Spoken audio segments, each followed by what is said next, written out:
I used to believe that money was something printed, stored in banks, counted in numbers, and secured by effort.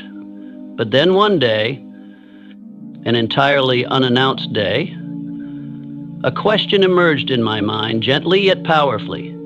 If money is truly material, why are there people who do so little, yet have more than enough, while others work their entire lives and still struggle? That question didn't need an immediate answer, because it opened a doorway that led me into a higher realm of awareness, where I came to understand money is not material, it is energy. And when you truly grasp that money is energy, every outdated definition you once believed begins to collapse. Money doesn't come from the work you do, it comes from who you are when you do it. It doesn't respond to the efforts you showcase on the outside, but to the frequency you silently emit from within. Money doesn't listen to the words you say, but it understands clearly the vibration you're living in. I want you to imagine this. If life is a piece of music, then money is a note that only resonates when you truly harmonize with the melody of abundance. It doesn't chase you. It doesn't hide from you. It is simply seeking someone who knows how to tune in. And if you're here reading these words, then perhaps, just as I once did, you are beginning to remember something ancient that your soul has always known, that prosperity is not a goal to achieve, but a state that has always existed within you. Like a flower doesn't need to learn how to bloom, because blooming is its nature. You don't need to learn how to become wealthy. You only need to remember your inherent nature of abundance. And I want to tell you the first story. A story about Eleanor, a woman who sold herbs in a bustling market long ago. Every morning she would carefully count the coins she earned, believing that wealth was as certain as the metal pieces in her hands. Until one morning, a mysterious traveler appeared and said, "I don't sell anything you can touch, but I sell everything you can imagine." That sentence struck Eleanor's consciousness like lightning. She began to see the coins in her hands no longer as tangible things, but as vessels containing an invisible current of energy. From that day on, her small shop didn't change in physical form, but within her, everything transformed.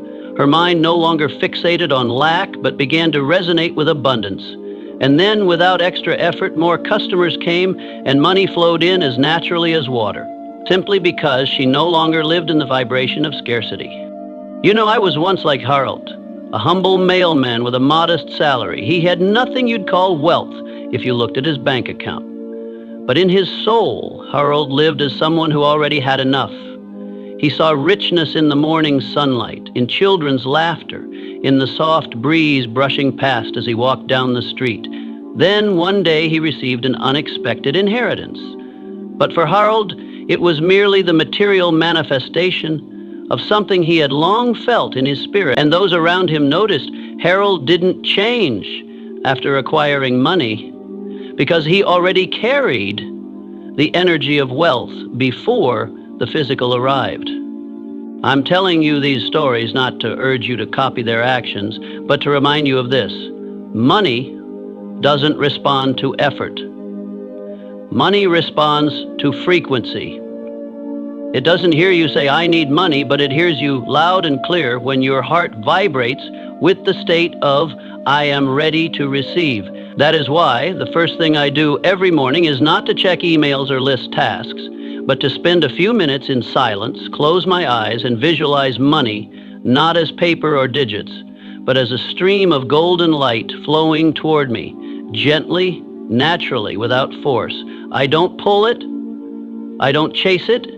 I simply open myself so that it may return. And when you practice this every day, not to perform magic, but to recalibrate your living frequency, you'll begin to sense something miraculous. You'll no longer feel stressed thinking about money.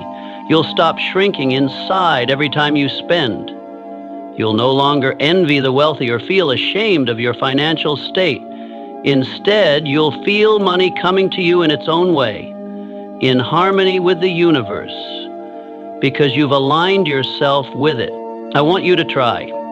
Dedicate one morning, just a few minutes, find a quiet space, close your eyes, breathe deeply, and visualize streams of golden light flowing toward you.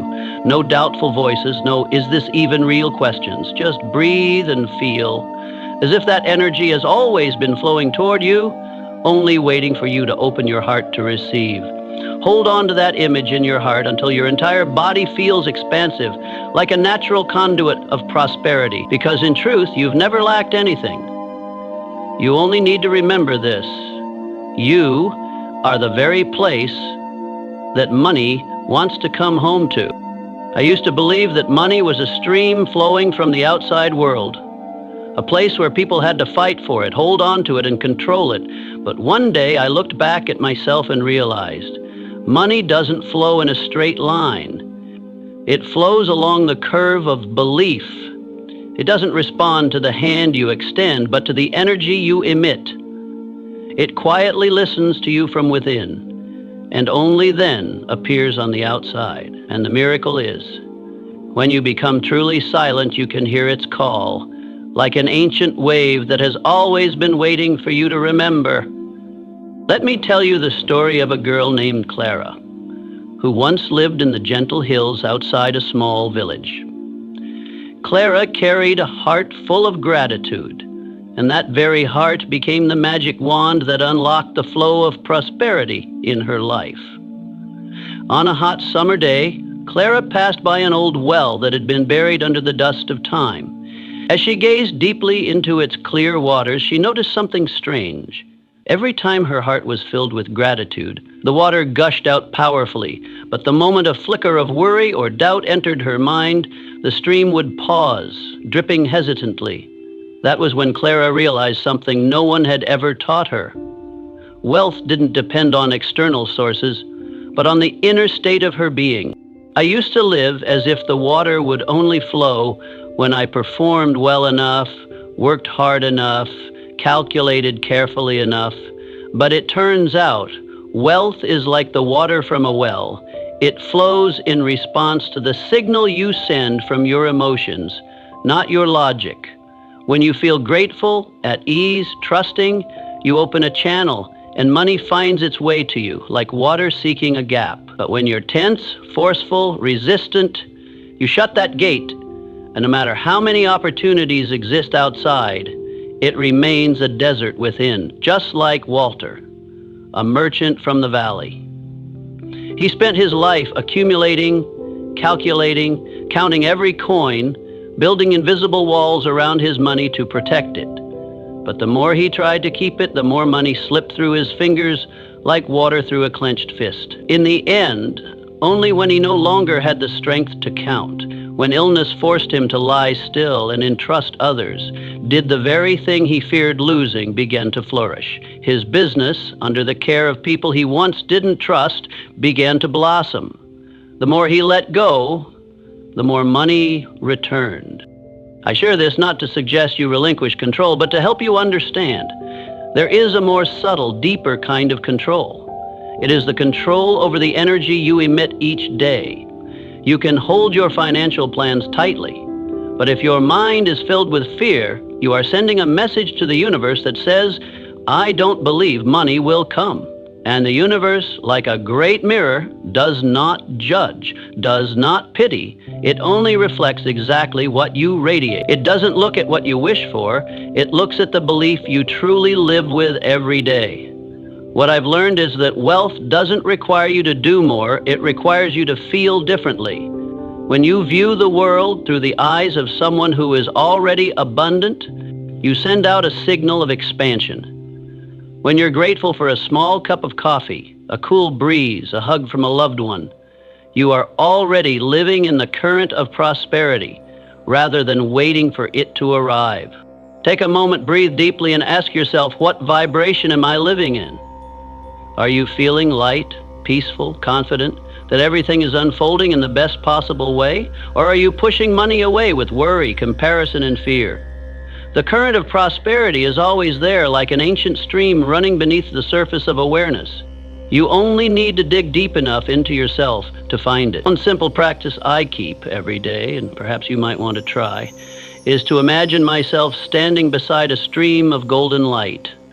I breathe deeply and visualize each inhale as a stream of money, a wave of energy flowing toward me. I don't need to hold on to it. I don't need to ask how much. I simply let it flow through me, like breath, like light, like life. Because you are not someone chasing money. You are the river that money longs to flow into. And like all rivers, it only needs one thing, that the current not be blocked by the boulders of doubt, fear, and control. When you release those, you don't have to do anything else. The water will begin to pour. Maybe you've spent many years believing that money comes from effort, but today I invite you to live from a new understanding. Money comes from the depth of alignment, from the emotions you sow each morning, from the openness you embody each day, from the moment you stop asking, how do I get more money, and start asking, am I living in alignment with the frequency of abundance? That is the first step, and it is one of the most important steps, to return to the ancient current, the current that has always been waiting for you, to remember that you no longer need to chase wealth. You only need to become the place it wants to flow into, and when you live that way, not pretending, not forcing positivity, but walking each day with a sense of peace, gratitude, and a natural presence, as if money is already here, already yours, you will witness what some may call a miracle. But I won't call it a miracle. I will simply call it the natural reality of someone living in alignment with their true energy. There's something I want you to listen to very deeply, not with your ears, but with your inner sense. Every thought you nurture daily is not just a fleeting mental activity, but a signal, an invisible electromagnetic field that is being broadcast and attracting exactly what you hold in your mind. Your mind doesn't just think, it emits waves, and those waves are a silent invitation to the universe. This is what I'm ready to receive. So if you feel like you're living in lack, the first thing you need to do isn't to find a second job, it's to take a closer look at what frequency you are transmitting every day. I remember a woman who lived in a small apartment overlooking a park, Dorothy. Every morning she would sit beside her old piano, her fingers no longer as nimble as before, but her heart still played the delicate melodies of a golden era. One day she decided to change, not by trying to do something grand, but by simply starting to say to herself each morning a few simple yet powerful affirmations. I am a magnet for prosperity. Money flows to me naturally. I am worthy of wealth in all forms. At first, those words sounded strange, like a discordant tune that her mind wasn't yet ready to accept. But she didn't stop. She repeated each line, each morning, like an artist practicing a new composition. And then, something extraordinary happened, not from the outside, but from within. The voice inside Dorothy began to believe. And from that point on, her life began to change, not because she gained new skills, but because the frequency she was emitting had completely shifted. You may not notice it, but every thought you repeat is generating a magnetic field. Someone constantly worrying about money is emitting the frequency of I don't have enough, and the universe, like an honest recorder, doesn't ask whether you truly want scarcity. It simply reflects the exact frequency you've transmitted. Situations of lack, unexpected bills, nameless obstacles. On the other hand, when you think with the feeling of, I am gradually moving toward abundance, that stream of energy begins to rearrange things you never thought possible. I once met a man named Eugene, a grocery store owner in an old marketplace.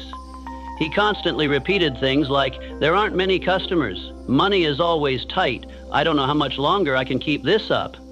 And unsurprisingly, customers dwindled, bills piled up.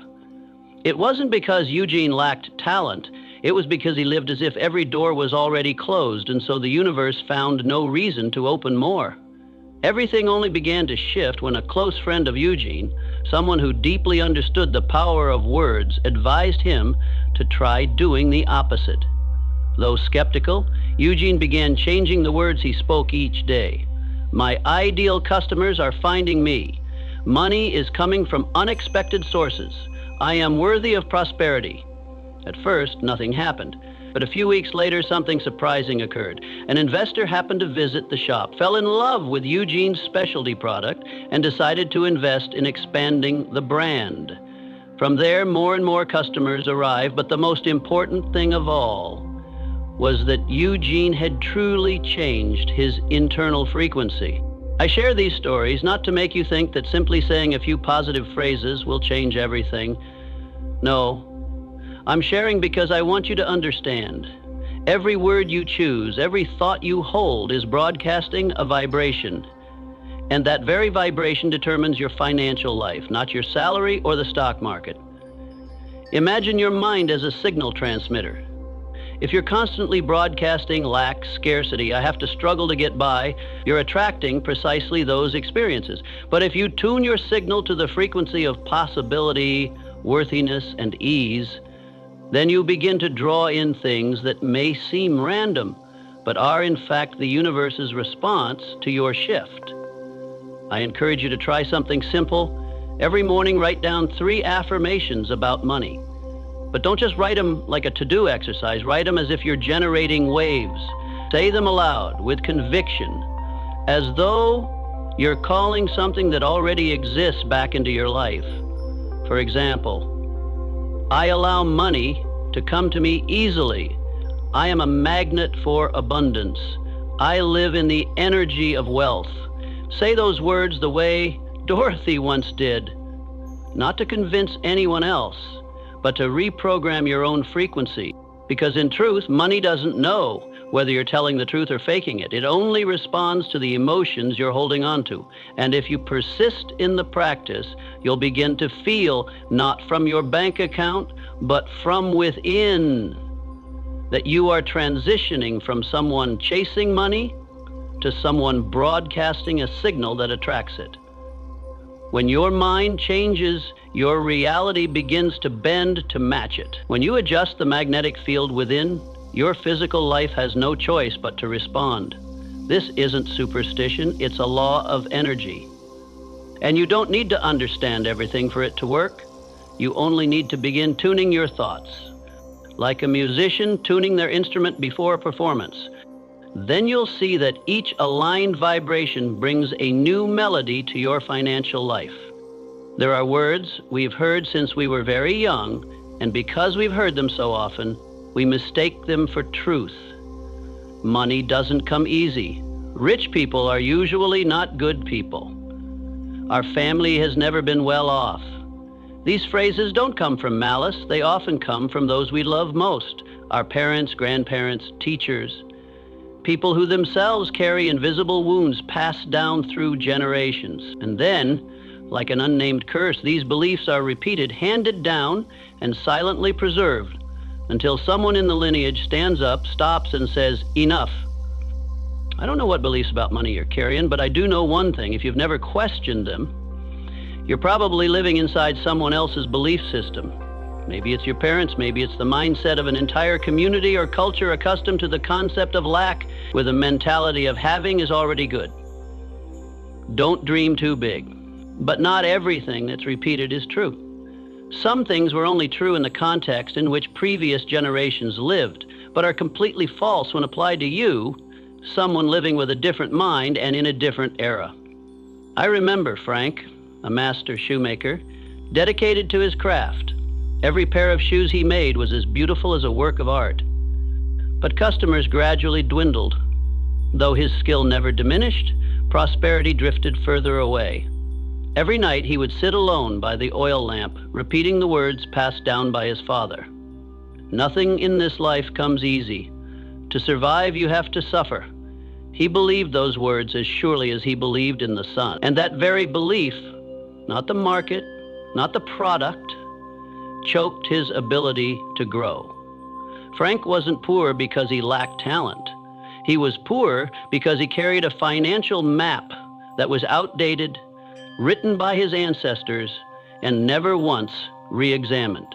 Have you ever noticed how there are beliefs you never chose yet still believe? Money and spirituality can't go together. To help others, you must sacrifice your own good. Good people usually aren't rich. They come as pieces of advice, but behind them lie fear. the shadows of a past wounded by money.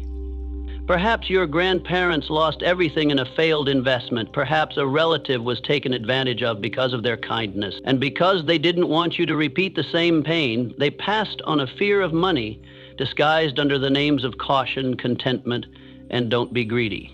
But unless you pause and look deeper, you won't realize that some of these fears are no longer valid in your life. I once had to ask myself a very difficult question. Among all the things I believe about money, which are true and which are the memories of others, that I'm unknowingly carrying, that question left me silent, because I realized that most of the limitations I thought were just my personality were really echoes of words that never truly belonged to me. I want you to try something with me. Take a blank sheet of paper and write down 5 common sayings about money you've heard since childhood. Don't judge them, just write them down. Then look at each one as if you're looking at a beloved elder, someone who passed it on not because they were bad, but because they were afraid. And gently ask yourself, is this still true for me? Or is it time to return this belief to the one before me with gratitude, but no longer hold it? Like Ruth, a weaver who lived in a small valley, her family always said, people like us can't have more. And she believed it. Until one autumn morning, watching the leaves float freely in the wind, she asked herself, why can't I live as lightly as these leaves? And in that moment, she stopped repeating the words of others. She began speaking new ones. I can live abundantly and still be humble. I can be wealthy and still be kind. Not long after, a merchant discovered her unique designs and placed a large order. It wasn't luck, it was because Ruth had changed the very root system of her financial beliefs. I share this not so you can blame your parents or feel guilt about the past. On the contrary, I want you to know this. You, through your present awareness, can be the first in your family to step out of the cycle of limiting beliefs. You're not doing this just for yourself. You are healing an entire ancestral stream and opening a new door for the generations to come. Money is not bad. Money is not good. Money is energy, and that energy will amplify whatever you carry in your heart. If you believe you are unworthy, it will amplify your doubt. But if you believe you were born with the right to live abundantly, it will amplify your inner power to the point that the entire universe must rearrange itself to support you. I want you to know, you don't need to carry burdens that aren't yours. Like an old coat that once kept someone warm during a harsh winter but now only suffocates you in the spring, you can take it off, you can lay it down, and you can walk forward, not with resentment but with gratitude, because through the old lessons, you've grown deep enough to create a new path today. So if today you feel ready, I invite you to place your hand over your heart and say these words. I allow myself to be wealthy. I no longer repeat the old beliefs. I create a new chapter where money and kindness, money and spirituality, money and love coexist within me in harmony. Let these words be the new threads that weave the fabric of your life, and then the miracle will come, not from somewhere far away, but from the very energy you've just set free within yourself. There is a principle I believe everyone has heard at some point in their life. Whether through a teacher's words, an old book, or simply from observing nature, whatever stops flowing will die. Water that doesn't circulate becomes stagnant. Air that doesn't move becomes suffocating. And money, like every other form of energy, needs to flow, to be exchanged, to be set in motion in order to remain alive. I call this the sacred law of circulation. I once lived through a period when every dollar I earned came with a fear of loss. I held tight, I cut back, I hesitated to give even a small amount because I thought, what if I lose it? But then I realized when you hold on to money out of fear, you unconsciously block the flow that allows it to return. You don't become wealthy by hoarding, you become wealthy by circulating with intention, with trust, and with love. Let me tell you about Raymond, a blacksmith living in a small village. He worked hard, hammering day and night, and money began to pour in. But the more he had, the more he withdrew. He hesitated to help others. He feared being taken advantage of. He counted every coin as if each one were his lifeline. And then something strange happened. The more he kept, the emptier he felt. His chest was full of coins, but his heart was cold. There was no more joy, no more excitement. Eventually, that very emptiness forced Raymond to stop. He began doing what he had never dared to do before, repairing tools for the poor without charging, mentoring the village youth in blacksmithing, opening his forge to new apprentices. And from the moment he started giving without calculation, the money began to return, more, deeper, more meaningful. Customers from neighboring villages, nobles, and places he'd never imagined began to show up. Not because he marketed better, but because his energy had changed. From contraction to expansion. From defense to circulation. I'm not saying you should spend recklessly or give indiscriminately. I'm talking about conscious circulation, done with trust and the frequency of love. Like Lillian, a woman who had just lost her husband living in a small home with her last bit of savings. One afternoon, a stranger knocked on her door asking for food, and Lillian, though she only had one loaf of bread left, chose to split it in half, not because she was rich, but because she wanted to live in the energy of trust, that the universe would not abandon an open heart. That night she received a letter. An aunt from the city had passed and left her a considerable inheritance. You might call it luck. I don't. I call it the natural response of a universe that clearly hears the frequency you emit. There is something I want you to deeply internalize. Giving and receiving are not two separate actions. They are two breaths of the same life cycle. When you give, you create space. And that space is a signal to the universe that you are ready to receive. When you receive, you're storing up energy to be able to give again. And when both actions are performed with the right mindset, not rushed, not calculated, not judged, you enter a miraculous flow I call the river of conscious prosperity. I know people who are very good at giving but are afraid to receive. They believe receiving is selfish, shameful, but you know what? When you refuse to receive, you interrupt this sacred law. You break the current. You're not just rejecting a gift, you're rejecting the energy that wants to flow through you and expand further. There are also those who only know how to receive, but not how to give. They keep taking, keep hoarding, without understanding that energy, when blocked, becomes toxic. Prosperity doesn't come from accumulation, it comes from becoming a channel, like a river that knows how to pass through, to leave behind, and to carry freshness forward. Look to nature and learn. Trees don't keep old leaves when winter comes. Rivers don't hold on to stale water. They constantly renew. The sun doesn't calculate when it shines, and clouds don't hesitate to rain. Everything understands one truth. Energy only lives when it flows. And wealth, at its deepest level, is a manifestation of energy being fully circulated. You can practice this every day. No grand gestures needed. A shared meal, a small donation offered with full presence, a thank you paired with a sincere gaze, and most importantly, giving with trust that it will return, not needing to know when, how, or from where. I want you to remember this. Each time you give with faith and gratitude, you are not losing, you are multiplying. Each time you receive with appreciation, you are not indebted, you are completing a cycle. And when you live this way daily, money doesn't just come to you, it stays, it circulates, and it becomes a natural part of how you exist. And then, at some point, you'll stop thinking of money as a goal. You'll begin to see it like air, always around you, always moving, always returning, as long as you continue to live in openness, circulation, and absolute trust in this sacred law. Like Beatrice, a woman who embroidered near the local market. Every day she looked at wealthy passers-by with cold, skeptical eyes. They must be doing something shady to have that much money, she muttered in her head. And you know what?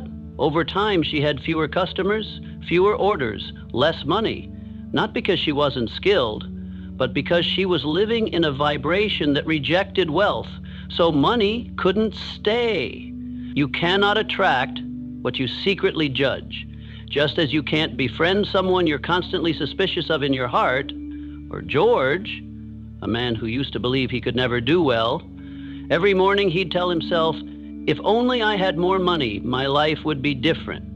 But then one day while cleaning, George stumbled upon old journal pages filled with negative thoughts about money. Money only brings pain. People with money have no true friends. I'm not good at managing money. Reading his own words, he was stunned. The world hadn't turned against him. He had turned against his own prosperity. The words he had once spoken and thought had silently painted the financial picture he'd been living in for years. You see, money has no emotion. It doesn't hate you. It doesn't favor anyone. Money flows only where the door is opened with matching energy. And the mirror money holds up is not meant to punish you. It is meant to help you see clearly what beliefs you're living with and whether you're ready to change your inner image.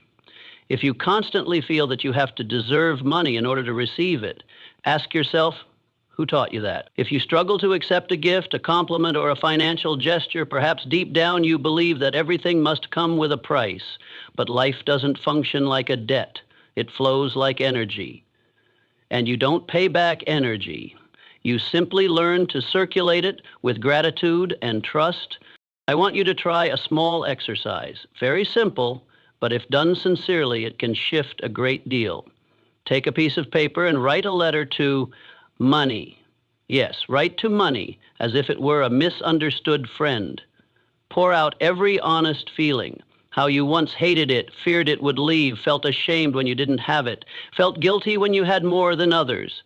Then write a second letter, this time as if money were a dear friend you want to reconcile with. Apologize if needed. Thank it for the times it came even when you didn't notice. And most importantly, tell it you're ready to welcome a new kind of relationship, sincere, open, and healthy.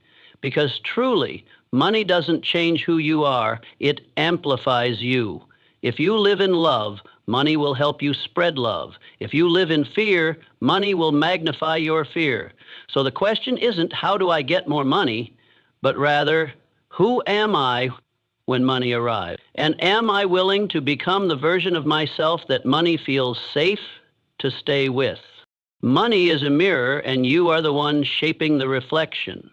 If you want a life of abundance, respect, and value, start living with those emotions even before your bank account reflects them. Don't wait until money arrives to feel secure. Create the sense of safety first, and money will respond. Don't wait until you have a lot to feel worthy. Live as if you are already enough, not to pretend, but because it is the natural state you've always deserved to be in. And then, the miracle won't come in the form of a deposit. It will come from the moment you begin to look at yourself differently. No more judgment, no more fear, no more limits. From that moment on, you'll see money not as something outside of you. It will become the most honest expression of your inner journey, a journey that, if you're brave enough to look into, face, and transform, will result in the mirror reflecting something entirely different, not scarcity, but plenty, not fear, but trust, not passivity, but co-creation. I was once taught that desire is the root of suffering, that if I wanted less, I'd be less disappointed, that if I knew how to be content, I'd find peace. There is some truth in that, because if we desire from a place of lack, of envy or fear, we only deepen the gap between ourselves and what we long for. But there's also a crucial truth that many have forgotten. Desire, when properly understood, is not weakness, it is the soul's signal. It is a sacred compass pointing you toward the true expansion of who you are meant to become. Try to recall the last time you longed for something, not out of lack, but because your heart lit up every time you thought of it. Maybe it was a bright, sunlit home, a meaningful job that created real value, or a financial flow that allowed you to support your family, give to charity, and live more fully. In those moments, what you felt wasn't emptiness, it was life. It was movement. It was a connection to a deeper version of yourself. That kind of desire, when nurtured with stillness and trust, doesn't cause suffering. It brings you to life. And that is the clearest signal that you are opening to the flow of true abundance. I remember Agnes, a mother living in a small house on the edge of town. Every morning, before the sunlight reached her windowsill, she would sit quietly by the window, watching her sleeping children. In her heart lived a simple dream: to give her kids a life of sufficiency, not luxury, not display, just enough. Enough so they could study without worry. Enough for good meals, solid shoes, a childhood not shadowed by scarcity. But right after that dream came a familiar voice. I'm selfish for wanting more. A good mother should know how to settle. And so she folded her dream away like an old cloth and tucked it into a drawer she never dared open. Until one day, she saw her eldest child give up their only glass of milk for the youngest. Something broke open inside her, not because of the milk, but because she knew if she didn't dare to dream differently, this cycle would repeat for another generation. And from that moment, she began to own her dream. No more shame, no more hesitation. She started learning new skills, opened a small bakery at home, and within a year, her family wasn't just stable, they became a source of employment for other mothers in the neighborhood, not because she got lucky, but because she dared to follow her sacred compass called desire. I share this because I know so many people, like you, carry beautiful dreams, but have never dared to name them. You fear people will think you're greedy. You fear the pain of disappointment. You fear that if you expect too much, you'll be crushed if you don't get it. But you know what? Nothing hurts more than denying your own true longing. Nothing weakens you more than extinguishing the fire your soul worked so hard to ignite. You don't need to force yourself into fake positivity, but you do need the courage to touch your true desires and let them guide you. Don't dismiss those subtle feelings every time you imagine an inspired future. Don't rush to rationalize everything with, how would I get that? Let your heart speak first, because the heart connects to an energy field far greater than any plan. It doesn't calculate, it doesn't fear. It only vibrates when something is real. And when you dare to live with real desire, a desire born from love, not fear, you become a living magnet for the resources you need.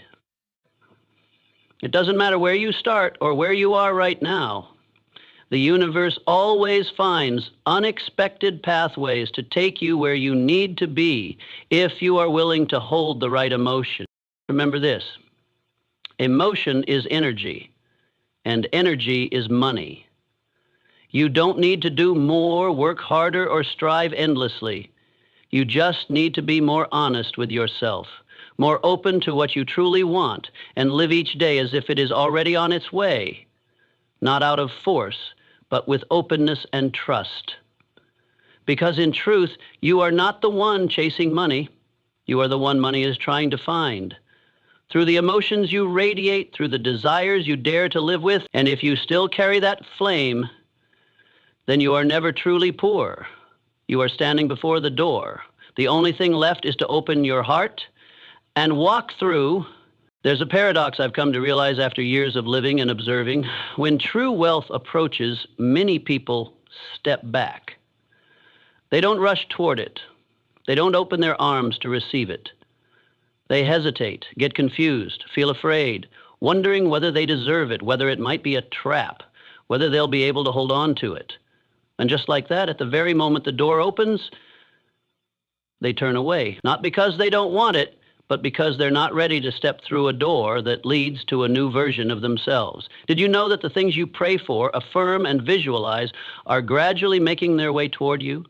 But they rarely appear in familiar form. They don't knock and announce, I am the wealth you've been asking for. They usually arrive disguised as an invitation, an uncertain opportunity, a situation that tests whether you truly believe in yourself. And in that moment, known as the threshold, you only have two choices: step forward or retreat. I still remember a woman named Norma. She had dreamed for years about launching a free reading program for underprivileged children. She wrote up plans, visualized her dream each night. Then one day, a miracle occurred. An organization sent her a letter announcing that she had been granted $50,000, 0 cents, to make her dream a reality. But do you know what happened? She panicked. She thought, what if I can't do it? What if they made a mistake choosing me? What if I mess it all up? And so she started to delay, missed the proposal deadline, never replied to the email, and in the end, the opportunity left quietly as if it had never come. I'm telling you this story not to blame Norma. I'm telling it because I know that on some level, we've all been Norma. When something good that exceeds our expectations comes to us, the shadow within us rises. The old voices in our heads start shouting, "Who are you to dream this big?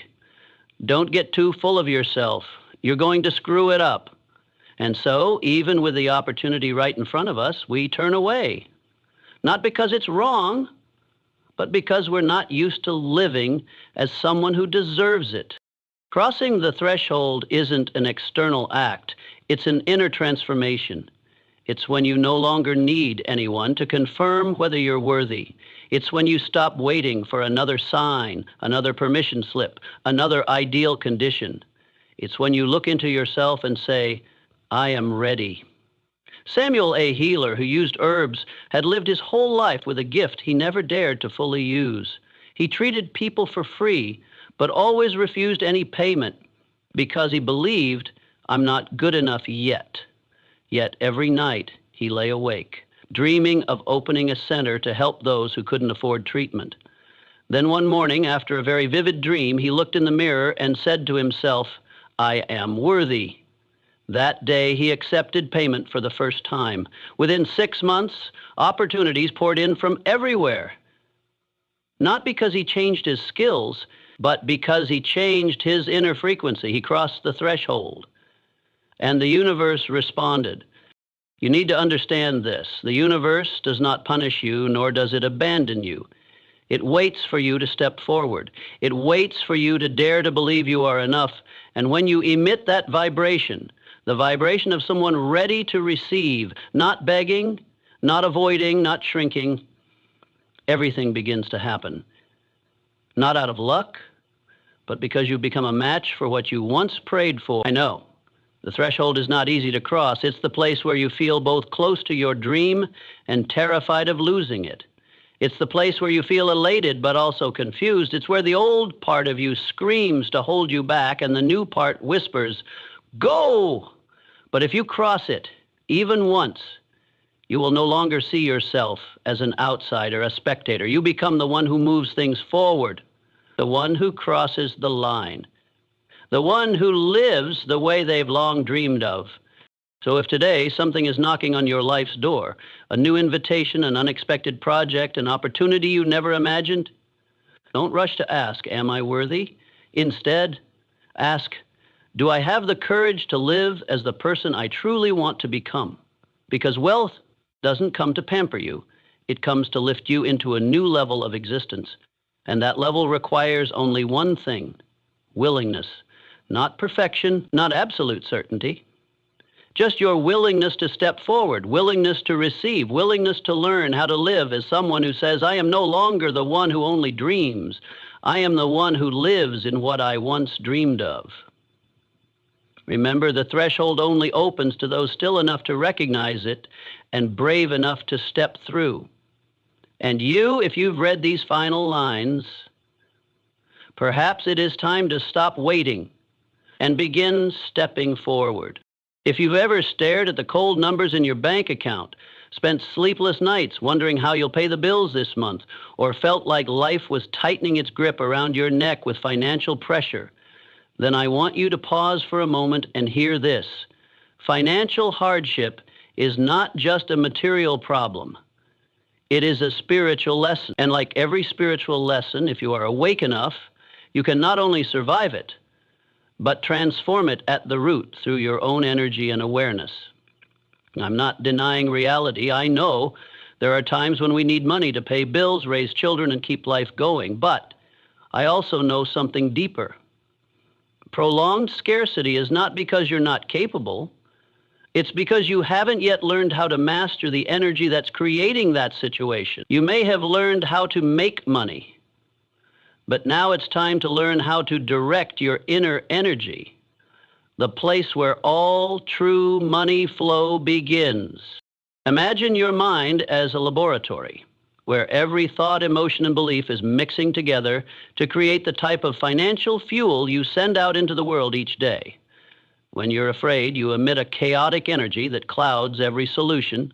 When you feel powerless, you become a frequency that attracts nothing but stagnation. But when you shift your inner state from panic to presence, from fear to trust, from resentment to gratitude, you're performing what I call spiritual alchemy, turning old energy into new momentum, turning disorder into harmony, turning scarcity into flow. Let me tell you about Clyde, a farmer who lost an entire harvest to an unexpected frost. Everyone advised him to sell the land, to give up. But Clyde didn't react. He sat still, gazing at his cracked soil, listening to something deeper than logic. And then, in that stillness, he remembered an ancient herb, a plant that only grows in cold climates. He decided to try it. The following season not only revived his finances, but turned his farm into the region's leading supplier of rare medicinal plants. He didn't escape hardship with strategy. He transformed it with stillness and an inner calm so powerful the universe had no choice but to respond. Spiritual alchemy doesn't come from avoiding hardship, but from facing it with a higher state of being. If you're struggling financially right now, try not to react immediately. Sit down, close your eyes, breathe deeply, and instead of asking, how do I get out of this, ask, what is the lesson here? What frequency am I broadcasting?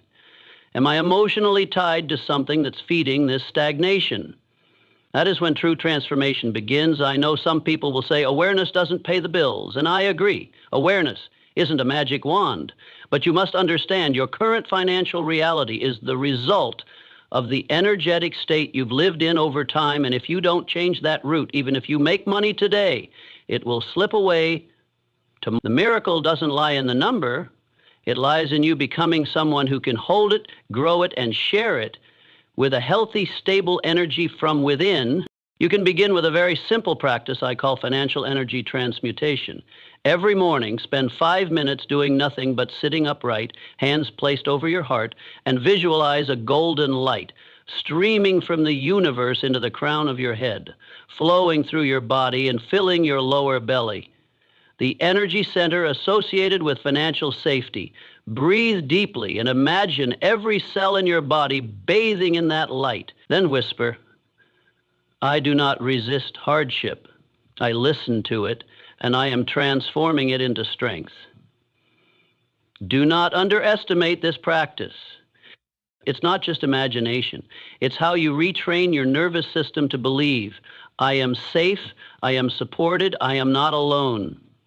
And from that state, your brain begins to detect new opportunities, solutions that were always there but hidden beneath the fog of anxiety. Someone named Elaine once told me that for 3 years, she lived in financial struggle despite all her efforts, until one day she stopped and began rewriting her financial story as if what she desired had already happened. She wrote, I am a source of value. Money comes to me because I carry light. I am supported everywhere I go. At first, it felt like just a journaling game, but gradually her emotions shifted. Then came a new job. New partners found her. Her financial reality changed, but more importantly, she had changed. And that change was the real alchemy. Financial difficulty is not a curse. It's an invitation to pause, to look within, and to remember that you were never powerless.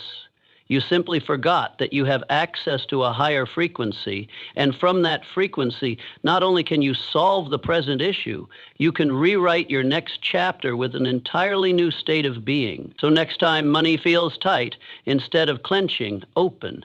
Instead of panicking, breathe. Instead of blaming, ask, am I stuck in an old emotional loop? And instead of searching for a way out through fear, become the way out through the very light you are cultivating inside. For a long time, I believed money was the goal. I thought having money meant reaching the finish line, winning, proving my worth. And when I didn't have enough of it, I felt like a failure.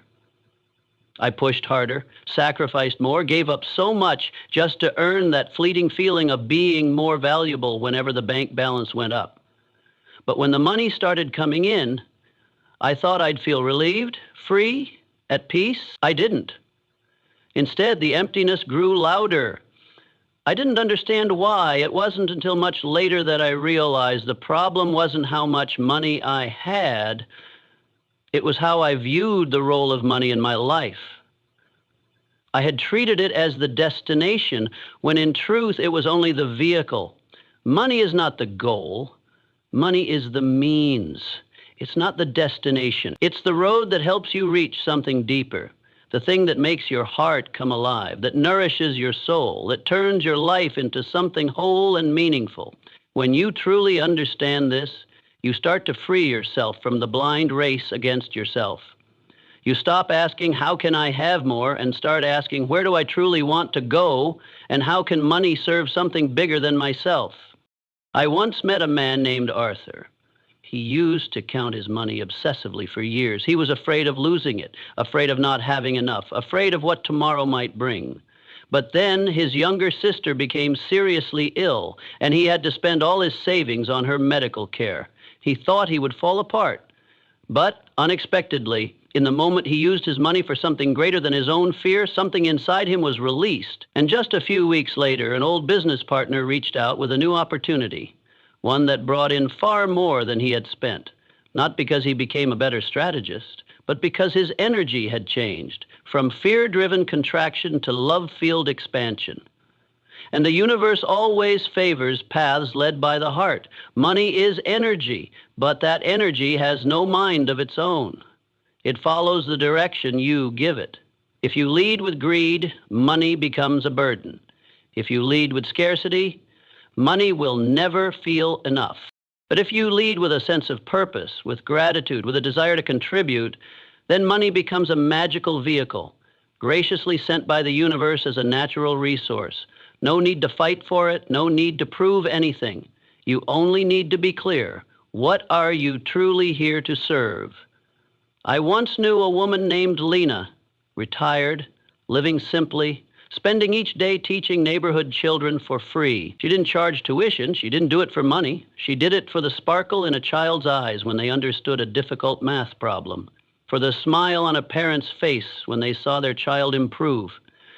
And then, without asking, people in the community began offering her food, helping with expenses. An education center invited her to consult, offering a generous stipend. She never demanded it, but the money came as the universe's way of honoring someone living in alignment with her role. You don't need to live in poverty to be noble, but you also don't need to become rich to prove your worth. True wealth is when you live in alignment with your soul's purpose, and money comes to help you amplify that purpose even more widely. That is why money may come to one person and not stay with another, because money is loyal to no one. It is loyal to flow. It stays where energy is used to serve something greater than personal possession. I want you to ask yourself something very deep. If money were no longer a concern, if all your material needs were fully met, what would you devote your life to? What would you build? What would you write? Who would you help? And what would make you feel like each day you live is a day you are truly alive? The answer to those questions, that is your true goal. Money is simply the means to help you fulfill that goal more easily, more widely, more sustainably. When you're clear on that sacred purpose, you'll stop fearing that money will leave, because you know that when you live in alignment, money will always find its way back. I don't write this from theory, I write from experience, from the journey of someone who once fell into chaos and slowly learned how to live with intention again. I once chased money and lost myself, but when I returned to what truly mattered, when I wrote, shared, listened, gave without calculation, money returned, not hurriedly, but consistently, gently, and abundantly. So if you're in a season where money is a source of worry, take a step back. Ask yourself, Where do I want money to take me? If you're in a season of financial growth, pause for a moment. Ask, is this money helping me live more deeply, or is it pulling me away from what truly matters? And if you're living in abundance, ask, how can this money become a healthy heartbeat in the flow of life, not just a still number in my account? Money, when put in its rightful role, becomes an incredible companion. It helps you care for loved ones, invest in yourself, spread your mission, and live each day more fully. But if you place on it the weight of being the goal, the validation, the savior, you will always feel it's never enough. Because money cannot heal what only your soul can touch. Choose to live in a way where every dollar you touch carries meaning. Let it be a cool stream, not a tightening rope. Use it to expand your value, not patch up inner emptiness. And remember, money is a great servant, but a terrible master. You don't need to chase it, you only need to lead it with the light that lives within you each and every day. We spend so many years searching for resources, for opportunities, for support, for a way out. But perhaps the final thing, and also the very first thing we must remember is this: you are the source, not that job, not that investment, not the boss you admire or the partner you're waiting on. Everything that comes into your life, money, relationships, opportunities, is merely a reflection of something deeper, your internal frequency. When you shift your frequency, the world shifts with you. When you stand firm as a source emitting clear energy, the universe has no choice but to respond in harmony. I don't say this as a slogan. I say it as a truth proven by my own life and by the journeys of hundreds of people I've met. People who started from nothing, but carried within them something immeasurable. The belief that there was a source of power inside them, waiting to be awakened, and they dared to live as if that was real. They didn't wait for the world to validate them. They didn't wait for money to arrive before they felt worthy. They lived as if they already were abundance, and that is precisely when the flow began to find them. You are the source because you are the point from which vibration emanates. The energy you wake up with each morning ripples into every word, every action, every decision. If you live with clarity, money will arrive to serve you. If you live in the rhythm of love, relationships will flourish. If you live in a state of gratitude, the universe will give you more to be thankful for. The question isn't, how do I get more? The question is, who am I within this very experience? When you shift from the role of seeker to the role of creator, everything around you begins to align with you instead of you having to chase after it. Remember, the entire journey we've traveled together from the earlier parts, you've learned that money is energy, that desire is a sacred compass, that emotion is the magnetic field that draws money in, that true wealth begins from within, not from outside. And now, I want you to look at yourself, the one who has moved through all those layers of awareness, and realize you are no longer the same person you were at the start. You are not just a reader, you are now emitting a new frequency, and that is when you become the very flow you once prayed to touch. You are the source, and wealth, whether it's money, opportunity, relationships, or peace, is simply how the universe reflects back the inner truth you live every day. You don't need to shout to be heard. The source isn't loud. The source doesn't chase. The source only needs to be steady, clear, unwavering, and loving, and that is enough. The source does not compete. The source attracts. I've witnessed people who live quietly, not flashy, not self-promoting, not begging for attention, but the light within them is so clear that it draws in the right people, the right opportunities, the right flow of money. Because they don't say, I need to have this in order to be that. They say, I am, and I radiate that. You don't need to become someone else. You only need to return to your original frequency. The place where you know you are light, you are value, you are the giver, you are the guide. And you know what? When you live as the source, wealth doesn't come just to serve you. It comes to flow through you. You become a vessel. You become a sower. You become the main character in a story that doesn't just change your life, but touches tens, hundreds, thousands of others. Through your words, through your energy, through the choice to live authentically, through how you work, how you love, how you give. When you have money, remember, money doesn't make you more valuable. It only amplifies the truth you are already living. If you are light, money will spread that light further. If you are unclear, money will magnify the chaos. That is why you must become the light before you become the keeper of resources. I invite you in this very moment to place your hand over your heart and ask, what am I radiating every day? If the answer is fear, gently acknowledge it and shift to a higher state. If the answer is passive expectation, transform it into active creation. If the answer is love, gratitude, readiness, then know this: you are already ready to become the river the universe longs to flow through. Wealth is not the destination. Wealth is the byproduct of someone who has recognized who they truly are and dares to live fully in that truth. And you, if you've come this far with me, you are no longer someone merely learning about money. You are someone beginning to live as the source that creates it. I wish for you to leave this journey with a heart bright enough, a mind quiet enough, and a soul open enough to receive all the goodness life has always been ready to offer you. Stop searching. Stand strong.